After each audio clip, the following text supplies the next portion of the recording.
하시는 코너. 오늘도 정의당 노회찬 원내대표 나오셨습니다. 안녕하십니까? 네, 안녕하십니까? 네. 이명박 전 대통령이 발행에 가서 그 연설을 하셨는데, 네, 거기서 또, 집안의 가훈이 정직이라는, 예, 그런 내용도 등장하고 그랬습니다. 정직이라고 하면 뭐 정직 처분. 사실 정직 됐어야 되는 분인데. 아니, 이명박 대통령 가훈이 정직이라고 해서 저희가 오늘, 네. 2부 진행하면서 제작진이 방언을 적어야 되겠다, 우리도. 아, 예. 예. MB 가훈이 정직이라면 우리는 침묵이다. 방언이. 예. 침묵 또는 뭐 겸손 이런 거 있지 않습니까? 네.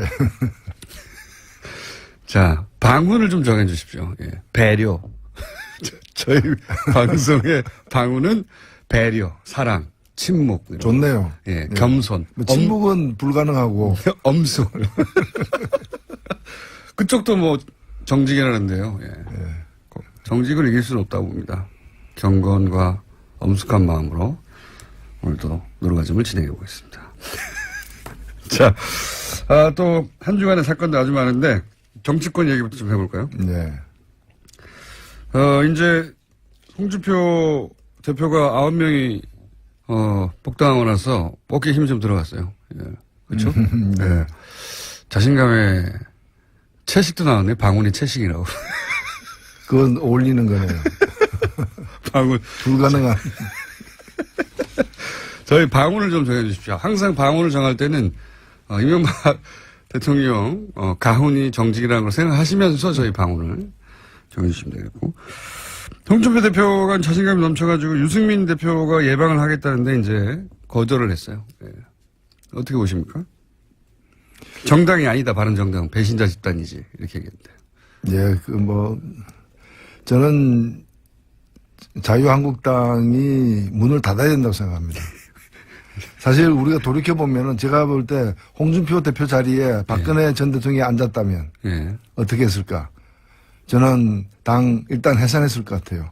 왜냐하면 지난 2002년 차떼기 사건 때 보면은 몇백억 돈 받은 거 그것도 큰 문제였지만은 그것 때문에 당 간판을 떼가지고 그리고 당 재산 그 당시 그 중앙당 11층짜리 건물 팔았죠. 그거 헌납했지 않습니까?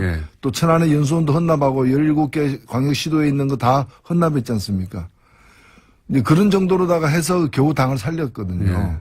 근데 천막당사 이러면서 지금 그때하고 비교할 수 없는 어떤 정권을 갖다가 내주고 그것도 중도에 그리고 국정농단 세력으로 씻을 수 없는 낙인이 스스로 찍힌 상태인데 이 책임에 그 자유한국당이 왜 책임이 없습니까? 그러면 문을 닫아야죠. 그래서 사실은 지금 이 당은 해체하고 재건축이 필요한 당이지 뭐 약간 리모델링하고 뺑기칠하고 이래가지고 될 문제가 아니에요.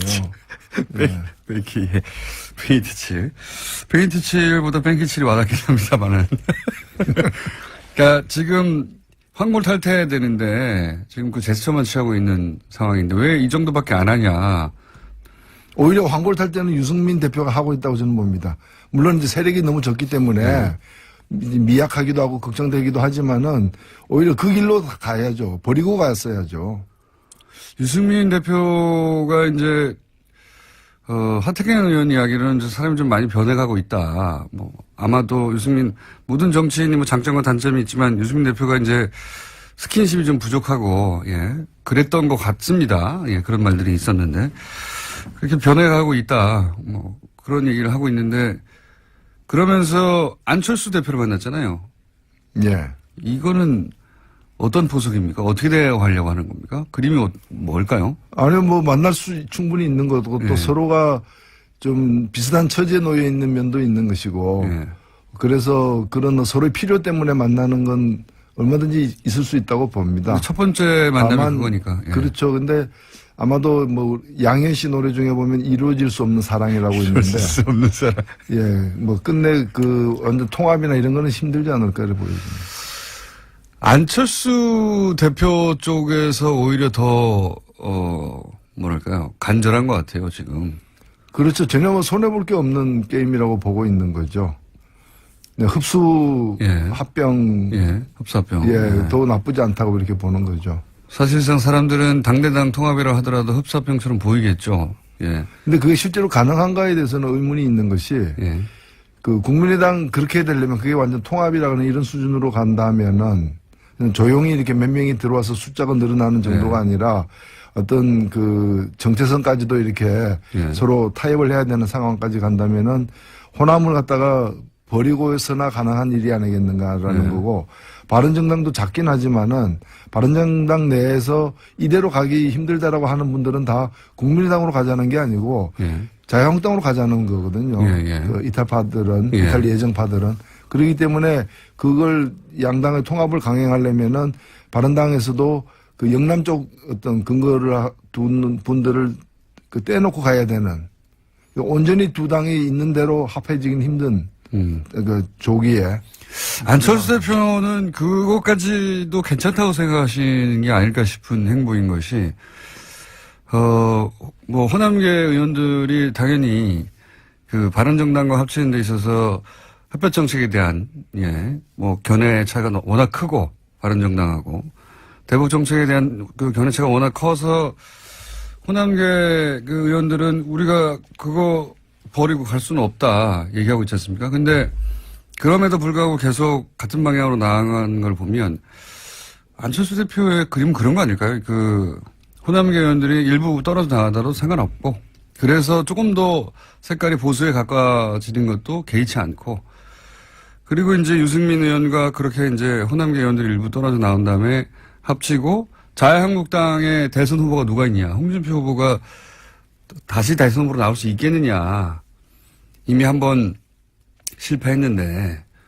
그러면은 이제 보수정당, 그 자유한국당에서도 주자도 그렇게 뚜렷하지 않으니 거기서 또 일부 떨어져 나와서 이렇게 세력을 합쳐서 중도 보수의 선두주자.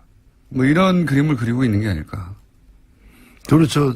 처음에 새정치할 때는 그 개혁 정치 개혁으로서 정치 시작을 했었지만은 결국에 이제 거기서 자리를 잡지 못하고 또 자리를 만들지도 못하고 계속해서 이제 역함 해가지고 저 뒷칸으로 가는지 1호차를 탔는데 지금 이제 차는 계속 달리고 있는데 저 뒷칸으로 이렇게 해서 보수 정치에서 보수 영역에서 새 정치를 해보자. 이제 그런 쪽으로 가고 그렇게 보이죠. 예, 그렇게 보여지죠. 예, 점점 보수화되고 있는 것 같습니다. 그래서 온전히 통합이 아니라 일부 이제 이탈하더라도 상관없다고 생각하는 게 아닐까. 그렇죠. 내쫓지는 않겠지만은 나가는 건 말리진 않겠다라고 그런 뉘앙스로 또 얘기를 하기도 했죠. 예, 그런 스탠스인 것 같습니다. 그래서 그걸 새로운 3당 합당처럼 바라보는 게 박지원 전 대표인 것 같고, 예, 그렇게 합쳐지려고 하는 게 아니냐. 예. 그런 제안은 받을 수 없다. 이런 게 이제 박지원 대표를 위시한 호남계 의원들의 생각인 것 같은데, 가능할까요? 이 새로운 형태 3당 합당이? 조기에 가능하지는 않을 거고요. 그것을 가능성이 일단 저는 적고 또 그걸 얻으려고 했을 때 그 놓아야 될 그 감수해야 될 어떤 손실도 있기 때문에 최대치가 지방선거 때 광역단체장 그 유력 광역단체장 후보 중심으로 한 선거연대가 아닐까 이렇게 보여지고 후보 그게 가능하려면은 본인이 나가야만 그 그림도 가능하다. 본인이 안 나간 채 본인이 안 나간 채 그냥 경기도는 누구 원래대로 누구 그 다른 서울은 누구 이런 식으로 나누어 가지고는 시너지 효과가 없기 때문에 그냥 나누기만 할 뿐이지 어차피 다 못 나가니까 서로 취약 지역의 후보를 상대방 후보를 인정해 주는 그런 정도의 대단히 강도가 약한 연대이기 때문에 이걸 강도를 좀 세게 하려면은 걸어야죠. 본인을. 예. 그러다가 예를 들어 서울시장 선거에 본인이 직접 나왔는데 만약에 거기서 낙선하게 되면 정치적 타격이 굉장히 클 텐데요. 근데 정치라는 것이 옳다고 믿는다면은 크게 걸어야지. 안 다치는 위주로 가면은 노회찬 대표님도 많이 다쳐왔습니다. 많이 낙선해 왔습니다. 상처 투성입니다. 심지어는 의원직도 상실하기도 하셨고. 모든 종목을 석권하고 있습니다. 자, 그 정치권 이야기는 그렇고요. 최근에 MBC 사태는 이제 해결되어 갈 조짐이 보입니다. 이거 어떻게 평가하십니까? 네, 뭐 MBC는 이제 한 고비를 넘겼다고 보여지고 네. 이제 한 달 이내에 새 사장이 선임되면은 이제 빠르게 정상화되지 않을까 보여지는데 반면에 이제 KBS가 좀 시간이 많이 걸리게 지금 그렇죠. 되어 있습니다. 네. KBS 고대영 사장은 방송법이 통과되면 이제 그때 가서 거취를 결정하겠다는 건데 이 말은 안 하겠다는 거잖아요. 네. 그렇죠. 뭐 예를 들면 박근혜 대통령 물러가라 그러니까 개헌하면 물러간다는 얘기가 똑같은 거죠. 자기 후임이 누가 오느냐에 영향을 미치는 방송법 개정에 자기가 왜 갔냐합니까? 그러니까요. 자기가 잘한 일을 잘못한 게 없다면 임기를 다 채우고 내년 말에 물러나야 될 사람이 중도에 물러난다면 그만큼 문제가 많았다는 걸 스스로 시인하는 건데 문제 많은 사람이 중도에 쫓겨나가면서 다음 사장은 어떤 사람이 돼야 된다. 또는 자기들이 유리한 사람들이 돼야 된다라고 요구하는 거와 마찬가지죠. MBC 김장겸 사장이 이제 해임안이 통과되면서 방문진에서 남긴 말도 화제예요. 이제 본인이 방송의 중립 또는 뭐 방송의 독립성을 지키지 못하고 이렇게 물러나게 돼서 순간에 굉장히 안타깝다. 본인이 그러니까 그동안 공영방송의 독립성과 중립성을 지켜왔다는 얘기죠. 본인은. 예. 예, 그 정도 되면 이건 병입니다, 사실은. 참, 우리 언론이 언론도 많이 되돌아봐야 될 지점이에요. 이제 우리나라의 여러 가지 어떤 경제적이나 문화적 수준을 볼 때 주요 방송들이 어떤 예. 공영방송으로서 예. 제대로 이제 신뢰받지 못하고 정립되지 못하는 데 대해서 좀 통렬한 자기 반성이 필요한 게 아닌가. 또 그걸 악용해왔던 정권들도 역시 마찬가지인 것이고. 그래서 이번 계기로 해가지고 뭐 특정 정권에 가까운 방송이 아니라 정권이 어떻게 변하든 간에 국민들을 대변하는 그런 공영방송의 어떤 공정성을 갖다가 회복이 돼야 될 것 같아요. 김장겸 사장은 이제 친박 핵심인들과 정기적인 모임을 가졌다고도 얘기되고 그리고 박근혜 전 대통령이 감옥에서 허리가 아프다 걱정되는 거죠. 예. 그런 보도를 지상파 중에 유일하게 뉴스를 계속 내보냈던 친박에 대한 걱정이 무척 많은 방송이었거든요. 예. 그러니까 공영방송이 걸어야 될 길에 대해서 기본이 안 돼 있는 거죠.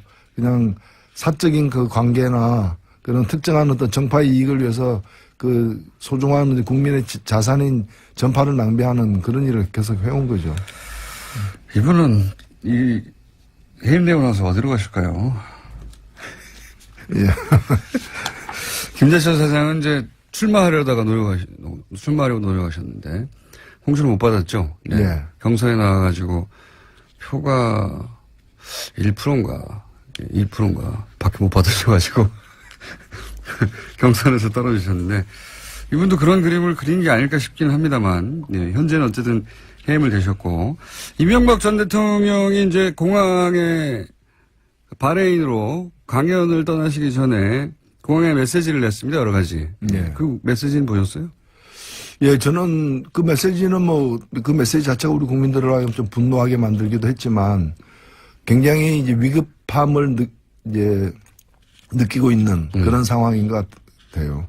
본인들이. 예. 그렇죠. 이제 설마 했는데. 예.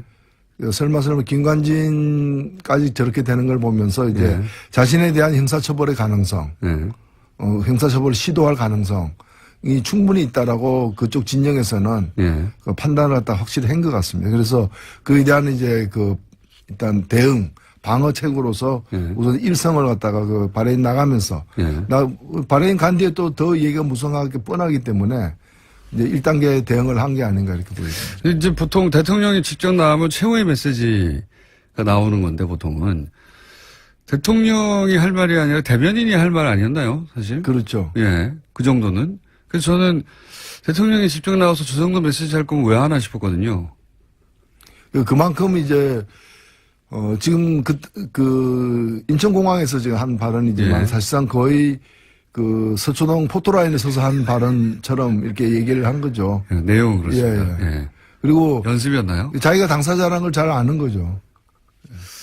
그래서 저는 이게 이 정도 위에는 뭔가 대단히 큰 게 있을 것처럼 우리를 건들면 끝장나는 거야 이제 세계대전이 일어나는 거야. 이런 식의 가만히 있지 않겠다는 메시지가 계속 나오다가 전직 대통령이 직접 나왔는데, 이제 세계대전이야. 이런 메시지가 아니라, 예. 이렇게 하면 나라가 쇠퇴하게 돼. 나를 이렇게 치면 안 돼. 이렇게 이 정도 메시지에 불과해가지고. 그 마지막에 그 얘기는 했었죠. 지시했느냐. 예. 댓글 공작 같은 거 지시했느냐. 뭐, 상식적인, 상식 같은 말이어야 뭐 댓글을 하지 이런 식으로 해서 자기를 이제 구체적으로 방어하기 시작한. 그러니까 저는, 법률 방어를 하고 있는데. 예. 제가 받은 인상은, 이 법률 방어인데? 법률 방어를 이렇게 첫 메시지로 한다는 건 사실은 이쪽에다가 세계대전을 일으킬 만한 카드가 없구나. 그렇죠. 예. 아니, 지금 뭐, 마음은 그 서초동에 가 있어요. 예. 그래서 예행 연습을 하고 있는 거 아니냐. 예. 서초동에 가 있다. 예. 실제 후토라인에 설 거라고 보십니까? 일단은 지금 이제 크게 두 가지인데 뭐 그 뒤 더 많은 것들이 앞으로 나올 가능성이 물론 있습니다만 현재까지 제기되는 의혹은 이제 국정원 의혹이 있고 국방부 의혹이 있는데 국정원 의혹은 사실은 원세훈 전 국정원장에 의해서 철저하게 부인되고 있어요. 그래서 이제 그 많은 어떤 그 의혹이 있지만 이제 당연히 보고됐을 것이다. 또는 지시까지 받았을 때. 근데 이제 직접적이고 구체적인 당사자의 진술이 없기 때문에 멈춰 있는 반면에 국방부 의혹, 사이버 사령부 의혹 같은 경우에는 이제 지시를 받았고 보고를 했다라고 얘기하고 심지어는 우리 사람으로 뽑아라. 그 심리 전단 이제 댓글 부대원들이죠. 그걸 그걸 지시하면서 느리라라고 지시하면서 어떤 사람으로부터 충원할 것인가까지도 이제 지시를 했다는 거 아닙니까? 국방부 장관, 그러니까 사이버 사령부하고 국정원에서 각각 댓글 공장이 있었는데 국정원 쪽 댓글 공장은 원세훈 전 원장이 입을 열어야 되는데 거기는 그렇죠. 입을 안 열고 있고 이쪽은 이제 김관진 입을 열기 시작했죠. 입을 연 거죠.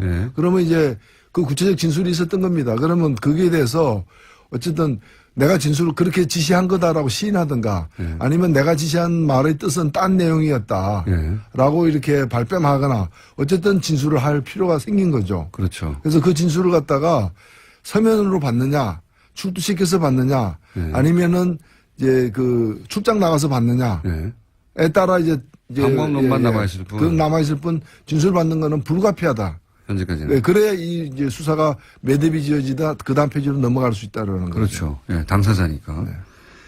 요 댓글 공자 사안은 그렇고요. 지금 한참 많은 사람들이 궁금해하는 다스는 누구 겁니까? 요것도 수사가 되어서 어느 순간 포토라인에 쓸 가능성이 있지 않습니까? 그렇습니다. 예. 일단은 수사는 그 수사 진척 정도를 우리가 뭐 알 수 없고 알 수 없긴 합니다만은 지난 국정감사에서 서울중앙지검장이라거나 또는 검찰총장이라거나 법무부 장관이 한 발언에 따르면은 이것을 수사 못할 이유가 없다라는 거고 그 뭐 문제가 발견되면 해야 한다. 해야 된다는 거죠. 그래서 이미 게시되었는지 안 됐는지도 확인이 지금 안 되고 있는 상황이죠. 그러니까요. 예. 그거는 댓글 공작보다는 좀 은밀히 진행되고 있는 것 같긴 합니다. 검찰 내에서. 그렇죠. 사건이 성립되는지 따져보고 있는 거 수준인 것 같고. 그럼 내년쯤 돼야 이거는 윤곽이 좀 나오겠네요. 계속되는 상황이죠. 제가 볼 때는 요즘 또 한 갈래로 자원 외교 얘기도 그 중간중간 나오지 않습니까? 볼레로 광산 얘기도 오늘 나왔던데. 이 자원 외교 쪽은 어떻게 보십니까? 뭐 이미 저쪽에서는 이건 정책적 결단으로 이루어진 사업 중에는 성공한 것도 있고 실패한 것도 있는데 그걸 다 형사처벌의 대상으로 삼으면 되느냐. 기본 그리고 지금 문제가 많았다는 거죠. 특히 근데 자원외교 같은 경우에도 상식적으로 정책적 판단의 미스로 벌어진 것인지 아니면 말도 안 되는 이제 그냥 뭐 직무유기에 가까운 그러한 일탈 행위로 인해 가지고 빚어진 참사인지는 혹은 사기인지요. 그것도 하나 따져주십시오. 그렇죠. 그리고 뭐 사실은 뭐 우리가 그런 얘기가 많았습니다만은 이미 예정된 사기 있죠. 그 과정을 통해서 뭔가 옆으로 빼돌리는 그걸 예정하고 이제 진행하는 일도 과거에 보면은 그런 대형 비리로서 있었기 때문에 이 자원외교 관련해서 철저한 어떤 이 좀 조사가 필요하다고 봅니다. 근데 자원외교가 국내에 있었던 비리 사건하고는 다르게 해외에서 벌어졌다 보니까 돈을 추정하기도 어렵고 굉장히 수사가 어려워요. 그래서 다 왜 해외에서 했는지 모르겠는데. 이게 과연 밝혀질까요? 쉬운 일은 아니죠. 굉장히 어려운 일이다. 지금도 뭐 해외 계좌설은 뭐 끊임없이 지금 나옵니다만은 구체적인 물증을 잡기가 만만치는 않은 그 대목이죠. 자원외교야말로 사실 단위가 국내에 있는 뭐 사건들 몇백억, 뭐 천억 이런 거하고 차원이 다르지 않습니까? 조 단위로 보통 이루어졌기 때문에. 그 다음 정권하고 비교가 많이 되는 대목이죠. 박근혜 정부는 워낙에 뭘 안 했기 때문에 뭐 미용 시술이나 이런 거 소소한 거 말고는 한 게 별로 없기 때문에 크게 한 게 K스포츠 미르재단 이런 정도였던 거죠. 그러니까 그 여러 가지로 이제 법을 어긴 거에는 문제지만 규모는 그렇게 크지 않은 반면에 민간인이 닦여서 잡힌 그 거죠. 전 정부는 굉장히 큰 걸 많이 했죠. 시스템적으로 했습니다. 이게 훨씬 더 많은 세금이 날아가고 지금까지도 피해를 입히고 있는 건데 이거를 해결하기가 정말 어려워요. 네, 뭐 길고 짧은 건 대봐야 알죠. 뭐 지금까지 잘 감춰왔다 해서 앞으로 안 드러나라는 부분은 없는 거니까요. 자, 자원외교가 정말 어렵습니다. 내용도 어렵고 해외에서도 벌어졌고 검증하기도 어렵고 이거는 정책에 불과했다. 정책적 실패 이렇게 해버리면 그렇게 방어해 왔습니다. 지금까지. 네. 7, 8년간 그렇게 방어해 왔는데 문재인 대통령 최근에 이제 해외 순방은 종합적으로 어떻게 평가하십니까? 예, 일단 뭐 무난하게 취임 6개월 만에 굉장히 외교적으로 이제 힘들고 어려운 맞습니다. 그리고 대단히 복잡하고 대단히 이제 좀 불안정한 고차원 방정식을 물려받았죠 사실. 근데 일단은 뭐 대미 관계나 대중 관계를 중심으로 해가지고 초기 좀 이 뭐 진화가 된 것 아닌가. 봉합 수준이 된 것 같아요. 예, 그래서 상당히 저는 뭐 그 다행스러운 결과다 이렇게 생각됩니다. 신남방 정책 이건 뭡니까? 어떻게 보십니까? 예, 신남방 정책은 지금 제가 볼 때는 미국은 기본적으로 중국을 가상의 어떤 적으로 삼고 있는 것이고 이 중국에 대응하는 이 전략 중에서 이제 아시아 지역에서 아시아 특히 남방아시아 지역에서 중국과 국경을 맞대고 있는 나라들 중에 중국과 갈등을 빚고 있는 나라 여러 나라들이 있는 거거든요. 그래서 중국을 포기한다는 거 아닙니까? 예, 그래서 그 나라들과의 어떤 관계 개선 내지 어떤 그런 또는 이제 영토 분쟁에 이제 미국이 직접 그렇죠. 사실은 굉장히 직접적으로 개입을 하고 있지 않습니까? 미국의 어떤 그 전략 자산들이 출몰한다거나 해가지고 그래서 그런 유대 관계를 맺는 일인데 저는 이 한미동맹하고도 관계없는 일이에요. 왜냐하면 한미동맹이란 거는 북한을 가상의적으로 해서 북한이 쳐들어올 때 같이 대응한다는 개념인데 그래서 우리가 이라크 가거나 이런 거는 한미동맹하고 관계없는 거거든요. 그럼 미국이 다른 지역에서 벌이는 전쟁에 우리가 자동 개입할 수 없게 돼 있기 때문에 그래서 근데 이 문제는 이 남방정책에는 묘하게도 미국과 일본이 군사적인 어떤 유착 관계를 통해 가지고 이 남방정책을 같이 펴고 있어요. 근데 여기에다가 인도까지 그렇죠. 연결해가지고 생각구 일도 같은 것만 하더라도 중국과 일본의 영토 분쟁이잖아요. 그럼 그게 우리가 가면 일본하고 같은 편에 쓸 것인가? 그 말이 안 되는 얘기죠. 우리는 개입할 수가 없고 개입할 필요도 없는 건데. 문재인 정부가 이 제안에 대해서 일단 유보의 자세를 취한 거는 굉장히 잘했다고 봅니다. 그래서 이 부분은 냉철하게 우리 국익을 중심으로 해가지고 일본과는 군사동맹은 아니다. 딱 그렇죠. 끊었고. 우리가 미국하고의 군사동맹은 유지하더라도 그것이 일본과 군사동맹 맺으면 그럼 독도 어떡합니까? 독도 인정합니까? 인정 안 하고 있잖아요. 독도 일본 좀 순시선리가 들어오게 되면 우리는 군사적으로 대응해야 되는데 그럼 한일 동맹하면 어떻게 되는 겁니까? 그리고 한미일 동맹하면 미국은 어느 편에 씁니까? 이런 것들이 다 정리가 안 돼 있기 때문에 대단히 우리는 신중할 수밖에 없는 거죠.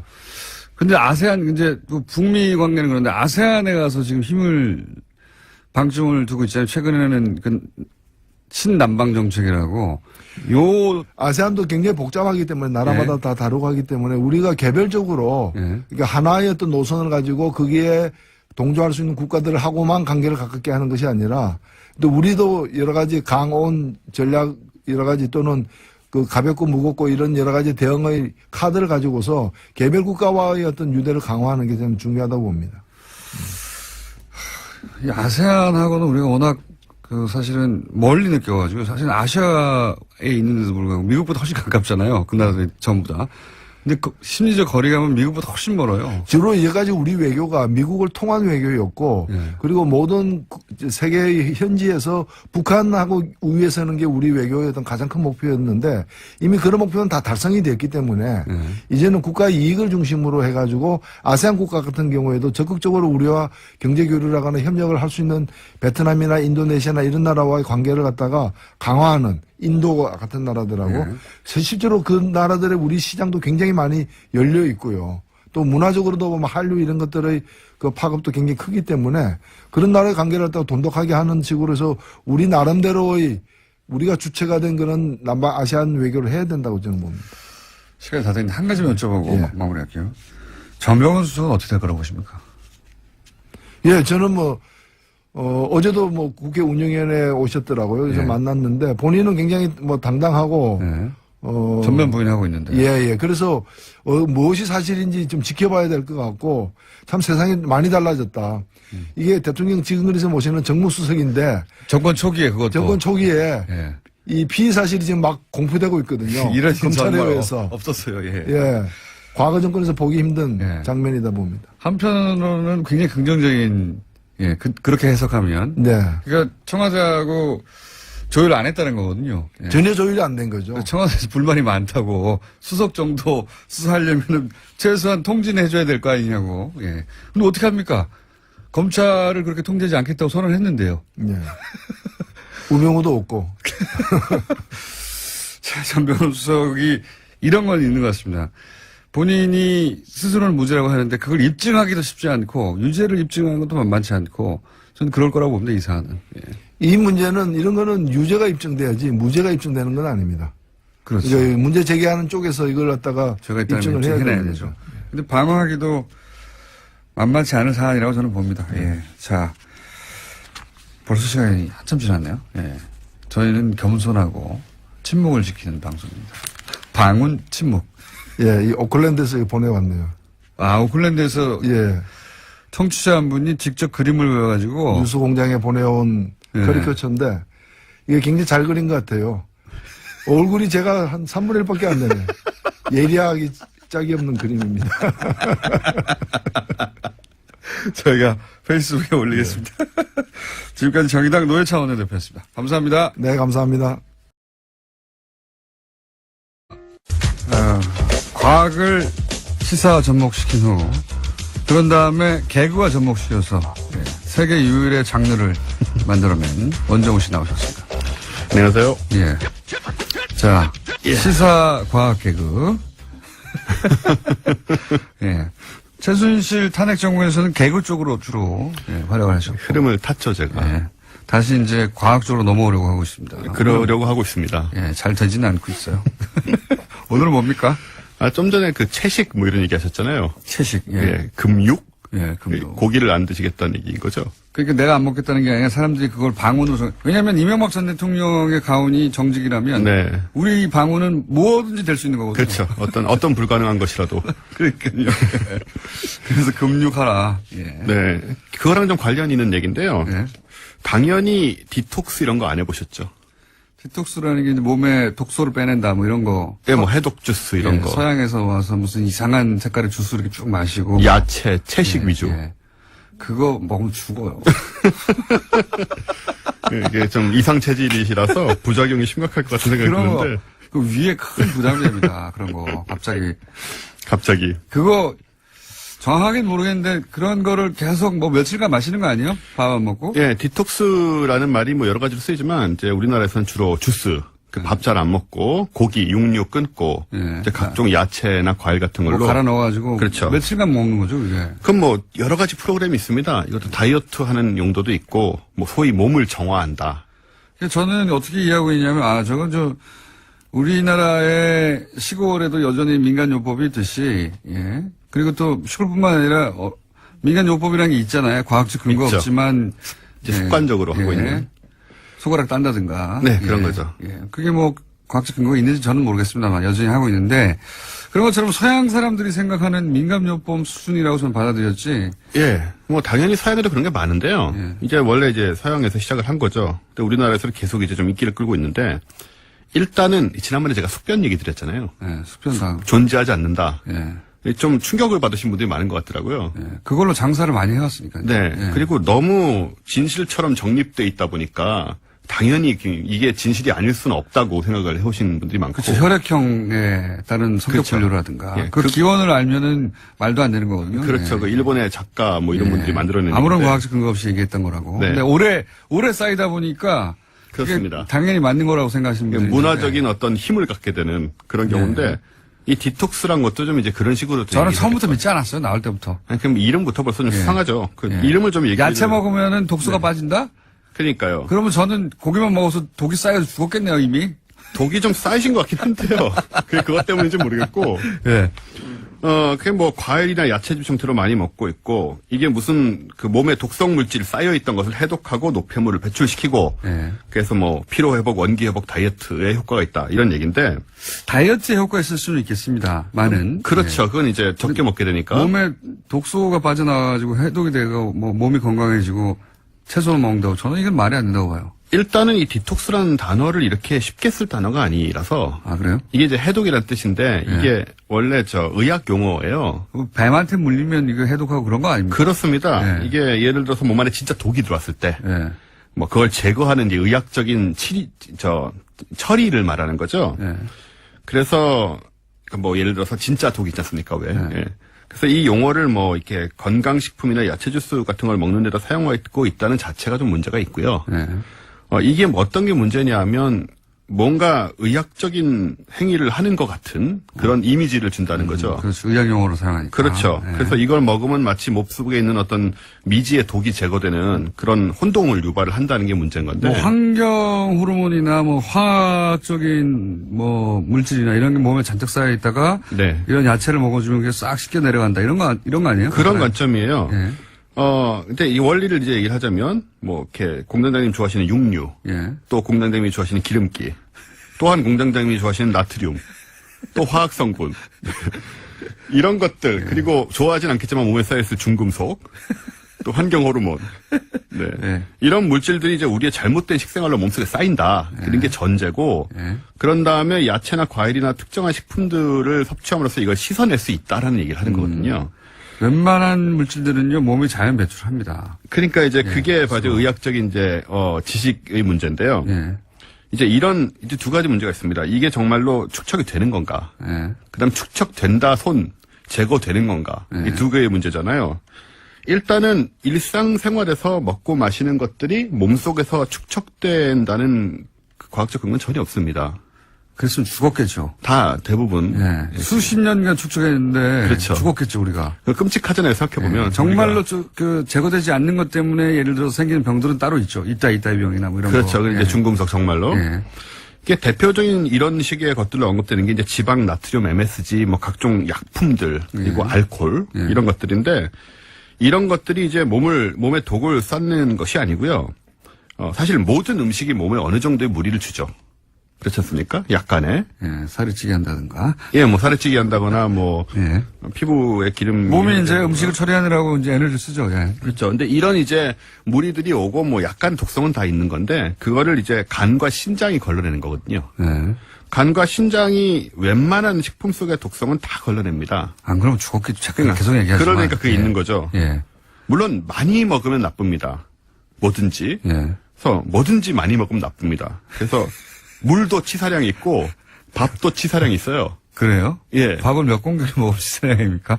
위가 임계점을 지나가는. 그렇죠. 예. 뭐 100공기 먹으면 죽지 않을까요?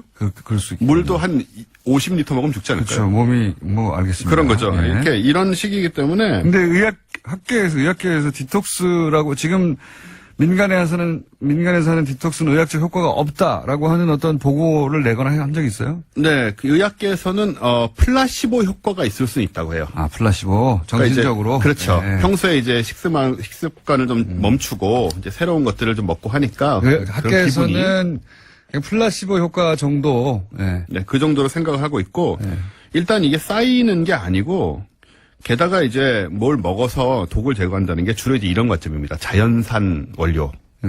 이제 뭐 식물, 천연물 이런 거를 먹으면 이제 몸에 좋기 때문에 독성을 제거할 수 있다는 건데 천연물이 몸에 좋지 않습니다.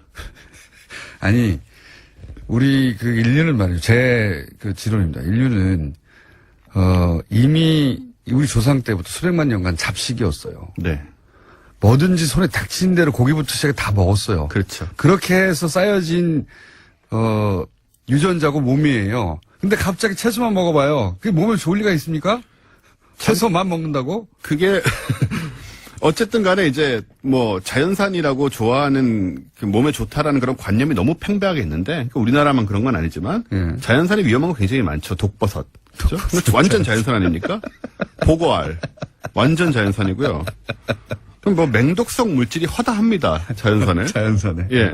그래서 육류나 뭐 기타 다른 것과 마찬가지로 뭐 나쁜 성분들이 얼마든지 있어서 자연에도 나쁜 성분이 많다. 예, 굉장히 네. 많기 때문에 사실 어떻게 보면 이게 이제 논란의 여지가 있지만 소위 화학 성분이라고 말하는 것들이 오히려 과학계와 의학계의 시험을 통과한 물질들입니다. 그렇잖아요. 그러니까 뭐 그런 그 화학적으로 인간이 만들어내는 물질들이 몸에 나쁜 게 많다 보니 또 거꾸로 네. 그렇게 만들어내는 건 더 나쁠 거라고 생각하는 것이 있고 또 정반대로 자연에 있는 것은 상대적으로 더 좋을 거라고 생각하는 인식이 있는 것이지. 인식이 예. 있는 거죠. 구체적으로 따지자 보면 인간이 만들어낸 것 중에 몸에 굉장히 좋은 것도 있고. 그렇죠. 예. 우리가 먹는 약들이요. 예. 안 그러면 그렇습니다. 죽었을 텐데 그렇게 화학적으로 구성한 물질 먹고 우리가 살아나는 거 아니에요. 네. 예. 그래서 아무튼 뭐 현대인이 마찬가지다. 예. 야채 섭취량이 줄어든다는 의미에서 야채즙 먹으면 나쁠 건 없습니다. 예. 근데 이제 문제는 뭐냐면 이게 몸에 쌓인 독을 몰아낸다거나 만병을 막을 수 있다. 이런 식의 아니다. 생각은 이제 하지 말자. 이런 디톡스 기법이 거꾸로 극단적으로 가면 몸에 나쁘다 이런 건 없어요? 있죠. 있겠죠, 이제 디톡스라는 것 중에, 그러니까 말씀하신 것처럼 너무 이제 또 채식이 안 맞는 사람들이 이런 걸 오래 먹으면 몸이 허해진다거나 또 뭐 몸이 안 좋아질 수도 있고. 영양실조 걸리겠죠. 그럴 수도 있죠. 예. 그럴 수도 있고 또 특히 다이어트를 목적으로 하는 경우에는. 예. 그다음에 디톡스란 게 뭐 주스만 말하는 게 아니고 이런 거 있어요. 커피 관장 이런 거 있거든요. 커피 관장은 예, 뭡니까? 커피로 관장하는 겁니다. 자세한 진짜로? 설명을 생략하겠습니다. 커피만 계속 먹어서 결국은 아니요, 먹는 게 아니고 예. 관장이란 것은 이제 커피를 주입하는 거죠. 그러면 들어가는 입구가 입이 아닌 것입니까? 그렇습니다. 커피를? 네. 그런 것도 있어요? 그런 것이 있습니다. 이게 한때 끔찍하네요. 심지어 각광도 받았는데 예. 이게 굉장히 위험해요. 당연히 위험하겠죠. 네, 그런 거를 거기 주입하는 그게 목적이 아니잖아요, 원래. 야, 그래서 폐혈증에 걸릴 수도 있고 그걸 왜 하는 겁니까? 디톡스 하려고요. 그걸 하면 이제 커피로 장을 디톡스 한다고요? 네, 그런 관점이 누가 있어요. 그거 그렇죠. 업체들이 있어요, 그걸 하는. 네. 예, 나름 성행하고 있습니다. 야, 하여튼 이런 거 전혀 이제 도움 안 되고 무섭네요. 그래서 이제 말씀하신 대로 우리가 이런 마케팅이 만들어진 습관이 만들어진 환상에 자꾸 속는데 이게 좀 언론의 방송에서 계속 이야기를 하기 때문에 믿어버리는 거거든요. 근데 이제 그냥 상식입니다. 음식은 그냥 균형 있게 고기만 너무 많이 드시는 것도 좋지는 않습니다. 그게 체질에 따라서 아, 달라요. 예, 그렇겠죠. 네. 체질이라는 게 있는지 없는지라는 것도 사실 과학적인 논란의 문제긴 한데. 그거는 저는 있다고 볼 수밖에 없는 게 저를 임상 대상으로 보고 판단할 때 제가 한번 그 건강검진에서 의사 선생님이 그런 얘기 네. 하셨거든요. 평생 고기를 먹은 적이 없는 혈관이라고. 아, 예, 평생 고기만 먹어왔다고 하니까 예, 그런 체질이 또 있긴 있나 봐요. 그렇군요. 예. 어쨌든 이제 음식은 상식적으로 균형 있게 먹으면 되고 아프면 아까 말씀하신 대로 약을 먹으면 됩니다. 사람들이 약을 의심하는데 항상 예. 병을 고치는 목적으로 엄청난 비용을 들여 개발하고 아주 깐깐한 시험을 통과한 게 약입니다. 저는 그리고 이게 다 사람들 현대인이 게을러져서 나온 거거든요. 그냥 운동하면 돼요. 운동하세요? 이런 거 안 먹고 그냥 먹고 싶은 거 먹고 운동하면 돼요. 근데 그게 간단하게 해결하고 싶으니까 뭐 이런 거 저런 거 나오는 거예요. 그 간사한 마음을 업체들이 이용하는 거고요. 그렇습니다. 예. 그리고 과학을 믿자, 약을 믿자. 너무 많이 먹지만 않으면 약이 보약입니다. 예, 디톡스 하지 말고 몸을 많이 움직이세요. 그렇습니다. 그런 의미에서 오늘 방송 끝나고 고기 먹으러 가야죠. 지금까지 원종우 씨였습니다. 감사합니다. 감사합니다.